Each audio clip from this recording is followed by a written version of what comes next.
Hey everyone, I'm Byron Johns, Principal Horn of the Charlotte Symphony Orchestra, horn instructor at the University of North Carolina at Charlotte, as well as Queen's University of Charlotte.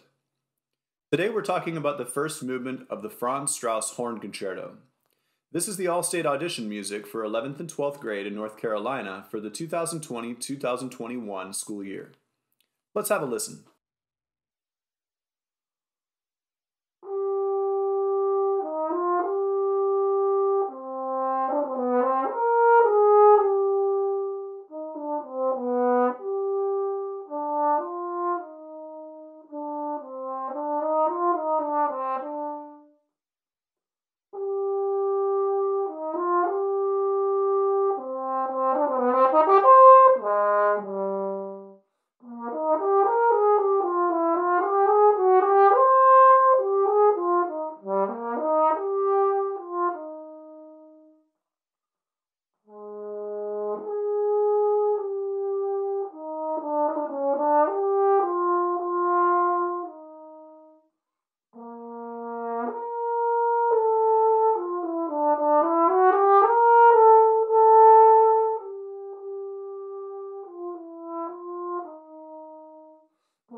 Now that we've heard a performance of the piece, let's get into some specifics.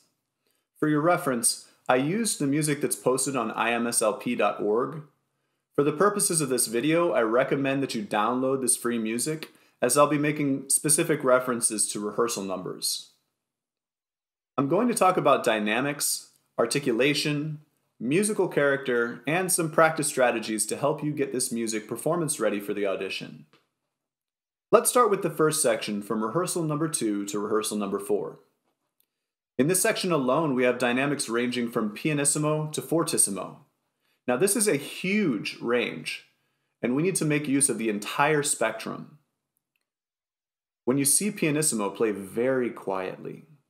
Always play with a beautiful and supported sound, but take a chance. The people listening to the audition will appreciate that you're not simply playing everything at a safe and boring mezzo piano. When you see fortissimo, play with a loud, vibrant sound, but be careful not to overblow.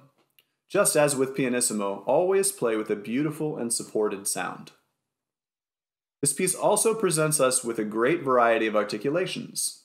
We have staccato markings, slurs, marcato accents, staccato markings under slurs. We also have these articulations at different tempi, which gives us even more opportunity for contrast. When we see staccato markings in quick sections, we need to play these very, very short. Doing this allows the listener to hear everything that we're playing in a tidy and well-manicured way. When we have long, sweeping, slurred phrases, we need to play these as smoothly and connected as possible. This creates a beautiful musical line that's easily appreciated by the listener.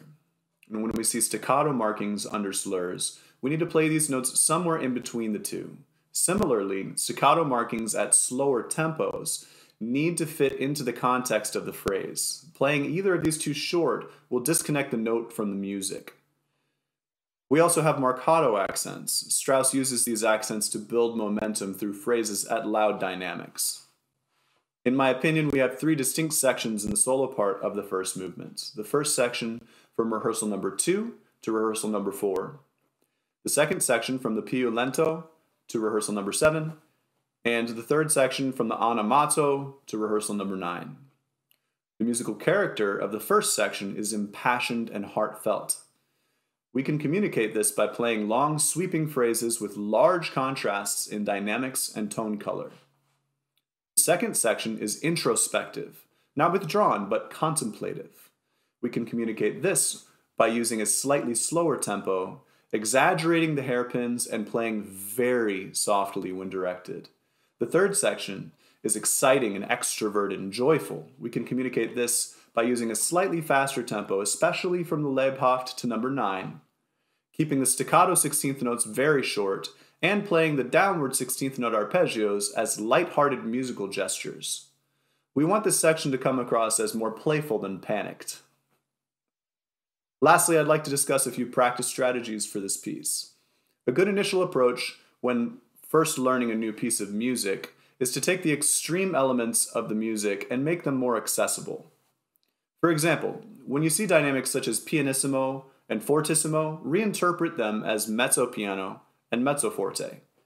Use this more comfortable dynamic to familiarize yourself with the music while employing healthy and effective playing habits. And once this has been accomplished, you'll start expanding your dynamic range in a way that informs the music without detracting from it. A similar approach is helpful with regards to tempo. There are some parts of this piece that go by very quickly. When learning the music, it's essential to slow these sections down substantially. Pick a tempo at which you can correctly play all the pitches, rhythms, articulations, and dynamics. Some of the patterns in the third section of this piece are a bit awkward at first and need to be learned carefully. Once this has been accomplished, you can slowly speed up the tempo, and you may be surprised how quickly you can reach performance tempo when using this strategy. A good general practice is to listen to as many recordings as you can. Different recordings will offer varying interpretations of the same music, which will inform your own understanding and approach. A high level of familiarity with the music also enables you to perform with the utmost confidence. And lastly, record yourself as often as possible. Performing for family members, friends, simply for yourself is a must. Always record these performances and make sure to listen to them while taking notes. This can seem tedious at times, but committing to this level of preparation can make the difference between a good audition and a great one. Well, that's it for this video, everyone. Thank you very much for watching. I hope it was helpful. Good luck at the audition.